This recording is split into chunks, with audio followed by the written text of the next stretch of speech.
Today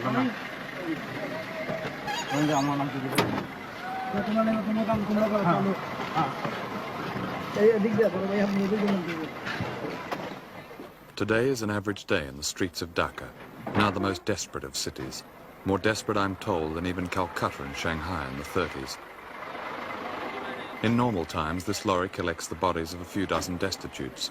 Now it collects hundreds of bodies, all of them starved to death, including this 11-year-old girl whose name was Hasna, who died in the gutter a few hours before we arrived, with her mother and brother beside her, still with nothing to eat.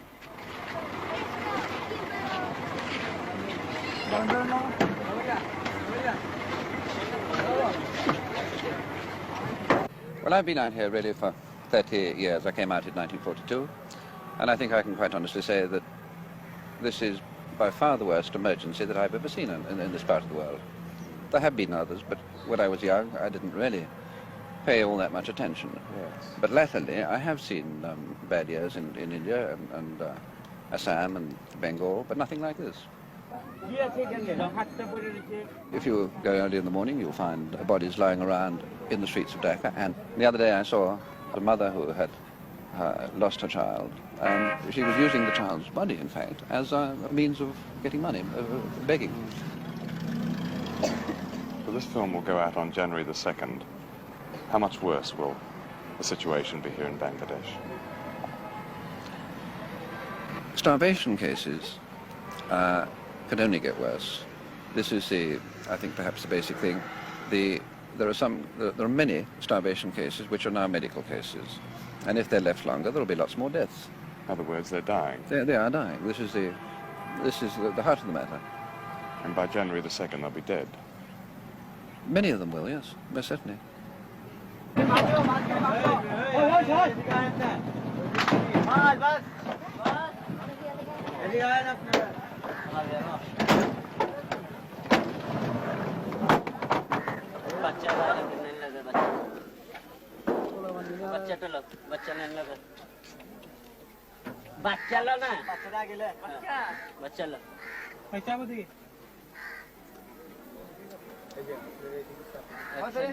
Why have these children been allowed to starve? Why have they not been saved? The answer is not what you have often been told, that Bangladesh is so corrupt it is beyond redemption. For some of us who came here at the birth of this country, reporters, foreign aid officials, political do-gooders, Bangladesh was no more than a brief cynical romance, a source of good copy. And now the story and the cause are stale, the problem too great, the tragedy unfashionable. These people are starving to death because 2 crops were ruined by flood and because of certain major political decisions taken outside Bangladesh. We were too concerned with oil to notice that in 1974 food became a political weapon, a more lethal weapon than oil. We can do without oil, we cannot do without food. The United States Secretary of State, Dr. Henry Kissinger, controls the distribution of all American surplus food abroad. Not one country on his priority list is hungry. All are Dr. Kissinger's client states. All comply with his world strategy in return for favors such as food. At the top of the priority list are Chile, Cambodia, South Korea, and South Vietnam. South Vietnam, which gets more American food than any other country, not only exports its own rice, but openly sells America's food to buy arms in order to continue a war on America's behalf. Bangladesh is not on Dr. Kissinger's priority list. Dr. Rudin, would you ask him if most of the people who are buried in the cemetery die of starvation? এই যে গোরস্থানে যারা মারা যাচ্ছে তাদের মধ্যে বেশিরভাগ লোকই কি না খেয়ে মারা যাচ্ছে অনাহার সে বলছে যে he says that most of the cases death cases are from starvation. On December the 8th, 1974, a secret report by the US State Department was leaked in Washington. It gave examples and details of the use of food as a means of shoring up one regime and blackmailing another. It quoted a top official whose job is to carry out Dr. Kissinger's strategic policies. He said, "To give food aid to countries just because they are starving is a pretty weak reason."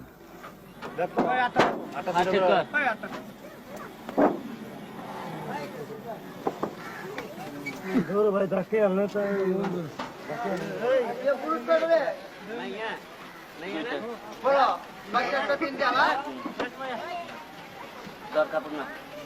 আর একটা খাটলো আগলা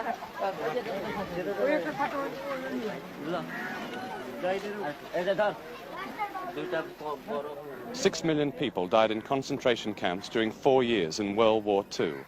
Almost as many people may have died in Bangladesh in the last 4 years. Years of drought, flood, epidemic, a genocidal war, and now famine, perhaps the greatest famine of all.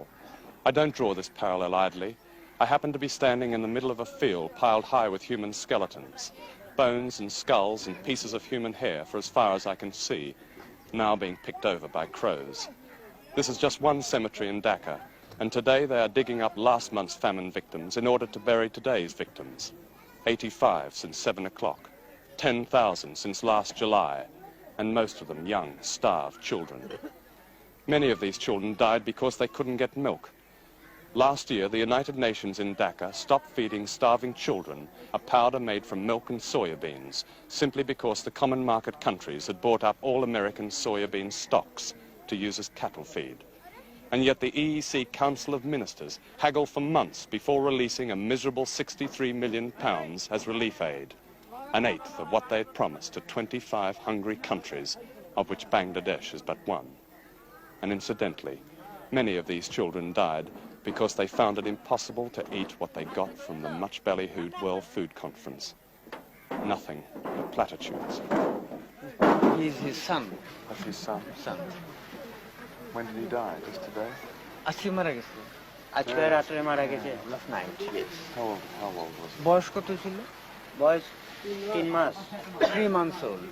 Dr. Henry Kissinger opened the World Food Conference in Rome with these words. We must proclaim a bold objective that within a decade, no child will go to bed hungry, that no family will fear for its next day's bread, and that no human being's future and capacities will be stunted by malnutrition. Our responsibility is clear.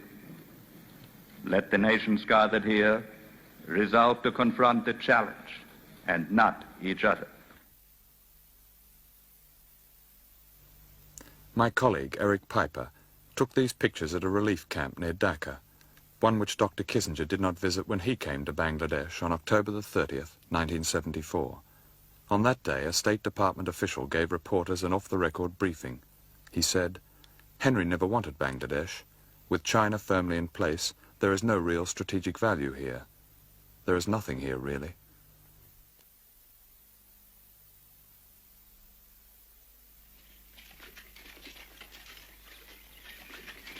All the people working these fields Yes. have sold their crops. Yes. Years ahead, they've put themselves in Yes. pawn to buy Yes. food. Exactly. They have nothing to hope for, at least for another 6 to 8 months. You see, most of the crops in these areas have been damaged, Yes. and this is what... All damaged by the flood. Yeah. Yeah. Who have they sold their crops to? Well, they have sold these crops to those the- who have collected Yes. money out of relief and these, all sort of advantages. Big landowners. Yeah, growth money then. Yes. An old journalist friend has brought me to this village in the district of Shirpur, some 40 miles from Dhaka. Everybody is starving here and also suffering the effects of an inflation which began not in countries like Bangladesh or in villages like this, but in the consumer world of the West. Nothing has ever been wasted here. Now even a bicycle, the means of escape, costs £150. There are a few young men in this village. Some have gone in search of food, others have simply fled in despair as the famine finally cracks the Bengali tradition of family. We could not film some of the women because they are among the 5 million in Bangladesh who are going naked because they have sold their clothes for food. Situation is. Ask him, Fujuaz, is what his food situation is. আপনাদের অবস্থা কি, খাওয়া দাওয়ার অবস্থা? খাওয়া দাওয়ার অবস্থা sir, আমরা গরিব মানুষ, কি খেতে পারি, খাওয়া দাওয়ার খুব কষ্ট। কষ্ট আচ্ছা, he's saying that we are suffering from starvation. Yes. And we are very poor people, When, and we cannot afford to have regular meals. when did he last have a regular meal, a আচ্ছা, real meal? আপনি কতক্ষণ আগে বা কদিন আগে ভালো করে খাইছেন? ভালো খাওয়া স্যার আমরা কই What does he say? He said he never had a full belly meal for কিছু quite থোড়া some আমরা time. আড়াই না খাই কি What is he eating then? He's eating flour, just a bit of gruel from flour. আগে ছিল বেঁচে টেচে He had lands and he was a farmer. He sold out all his land. Why did he sell his land? আপনি কি জন্য জমি জমা বিক্রি করছেন? খাইবার জন্য এ তো Just পেট for ভরে food. খাইতে না Just for food, he sold all his landed property. And even then, he says that we cannot eat to the fullest content of the belly. He has no land at all now. Now he has no land at all. Where will his next meal come from? তো আপনি পরে কি করে খাবেন এটার সম্বন্ধে আপনার কোনো ধারণা আছে? কি করে জমি জমা, হ্যাঁ? জমি জমা দেয় কি করে খাও Well, he doesn't know where he will get his food from.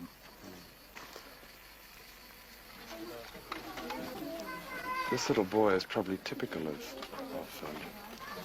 starvation, where he doesn't look like the Belson case, but he has a distended belly. And he probably has about every kind of Yes. parasite and disease in him. And he's subsisting on something like the root, which he's now eating. Yeah.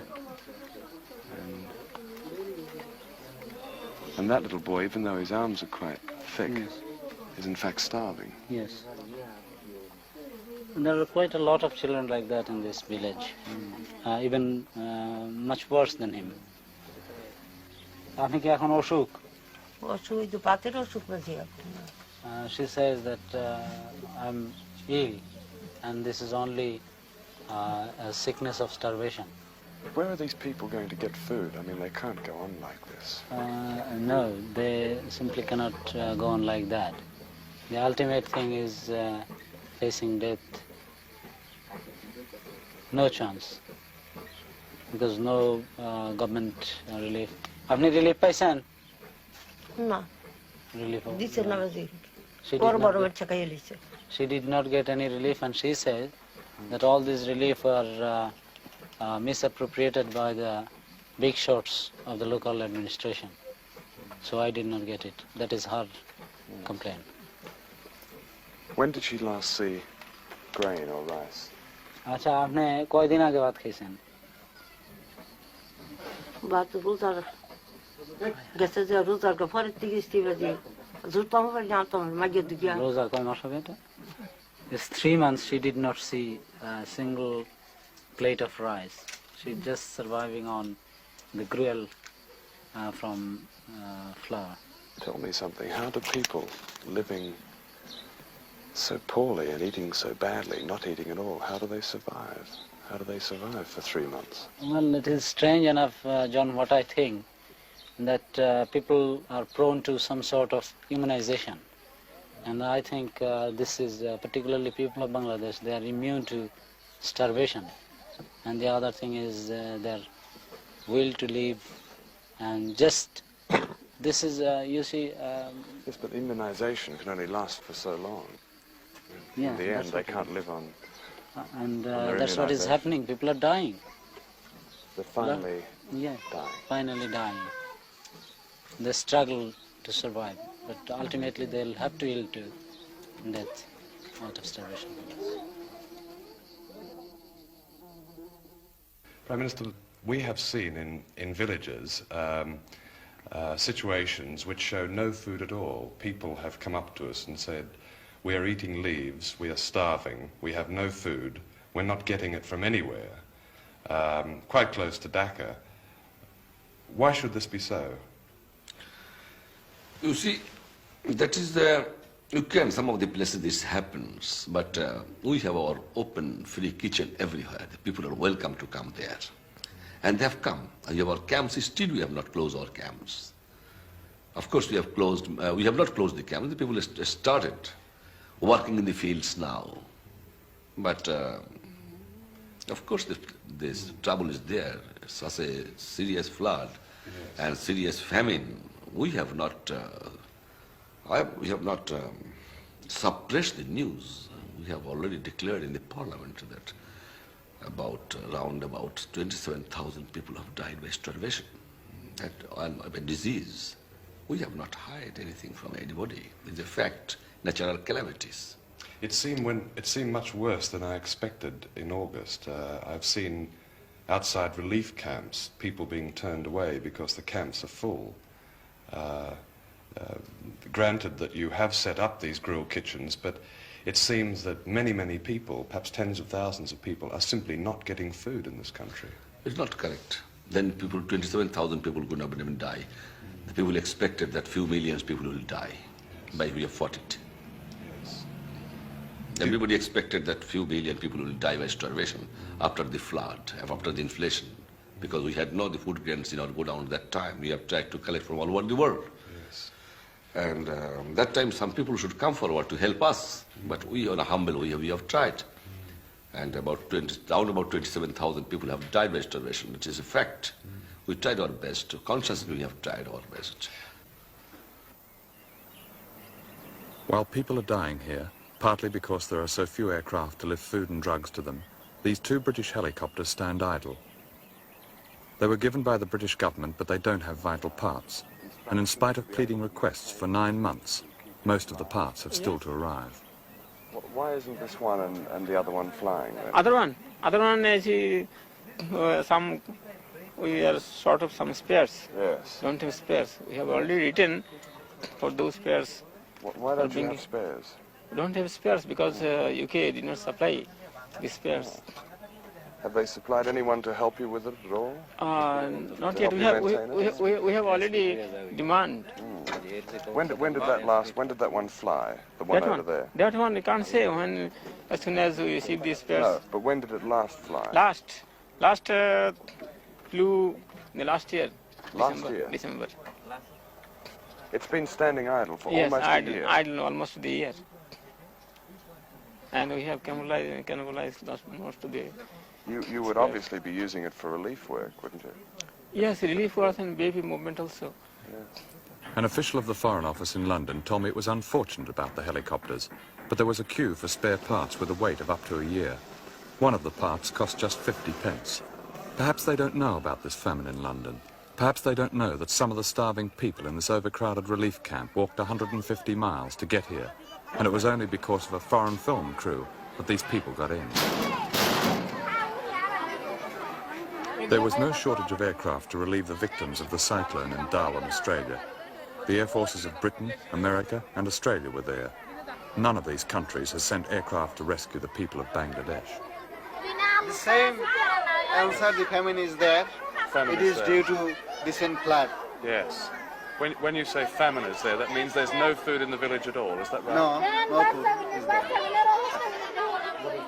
What is she saying about her little boy? She says that her baby is suffering from disease, and it is due to food, shortage of food. Excuse me, is this the first food they're getting since they've arrived? This is the first food. Well, the first food in weeks, is it? Or? The Soviet Union, with the biggest air force in the world, has lent Bangladesh 9 creaking helicopters, which break down more than they fly. The world's new rich, the oil producers, have offered some petty cash. Saudi Arabia, for example, recently gave Bangladesh the equivalent of less than 5 days' food. But of course the oil countries don't like dealing with bankrupt economies, even though rising oil prices have helped to cause this famine by putting petroleum-based fertilizers out of the reach of poor countries. Which means that this starving child, the son of a farmer, will probably die.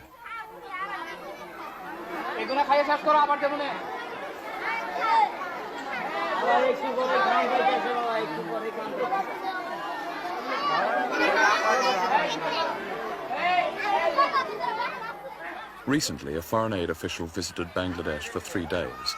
He told me about a cable he sent to his government recommending a reduction in emergency relief aid to Bangladesh. He sent the cable on the basis of 1 helicopter trip. He said, "The trouble with these people is that they have no get up and go, no success motivation." The judgment of this official is shared by other foreign diplomats here, who justify their ability to sit and watch people die by talking incessantly about local corruption, which of course exists, as the starving old woman in the village said. But need I say that this corruption is the universal symptom of a society caught in a never-ending cycle of poverty, war, catastrophe, and a scarcity of everything that is taken for granted in the West, like fresh water, and milk powder, and doctors, and blankets, and edible food. Is this corruption, or is the real corruption the world's culpable neglect of this ravaged country? Could you ask her how old her little boy is? আপনার এই বাচ্চার বয়স কত? 3 years. He's 3. He's extremely ill, isn't he? বাচ্চার কি হয়েছিল? Doctor জ্বর আর আড়া করছে। He says that he's a bad stomach and then he had fever also. She's come here to Dhaka to get food. Yes. Will he survive? There are just 75 hospital beds for children in all of Bangladesh. That works out at 1 bed per million of population. None of the sick and starving children in this camp will ever see a hospital.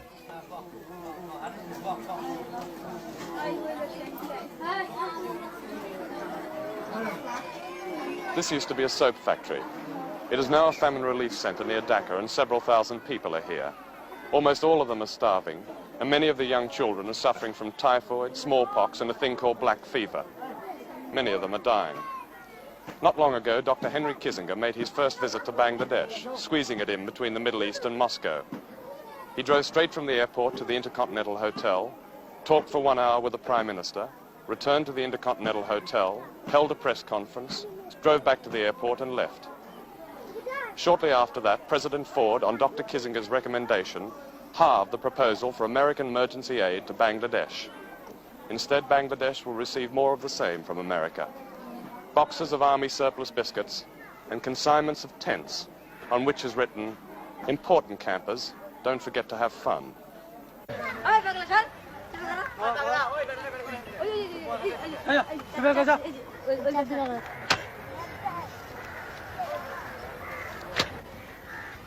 On December the 28th, 1974, Sheikh Mujib declared a state of emergency in Bangladesh. There were shootings, arrests, and signs that Bangladesh is fast approaching political chaos as a direct result of this famine. Of course, it used to be said that starving people disturb nobody, and this certainly applies to the thousands of dead in this horrific cemetery. But Bangladesh is at the center of Asia, with borders on China, India, and Burma. And when those who somehow manage to survive this famine are finally in political turmoil, they will, I'm afraid, disturb everybody.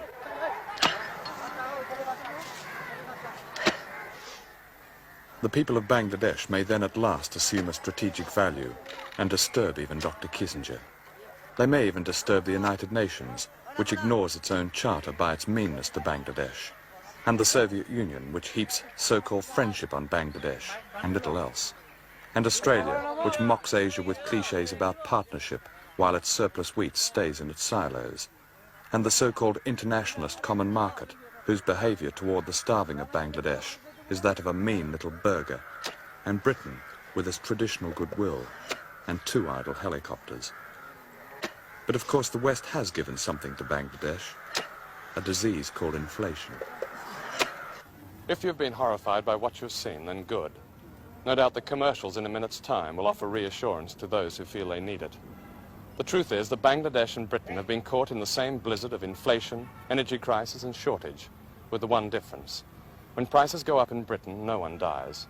When prices go up in Bangladesh, thousands die. You see, it's no longer a question of pity and charity. To hell with that. Their struggle to survive is our struggle. Beat it in Bangladesh and you beat it in Britain. It's really a simple choice that has little to do with the brotherhood of man.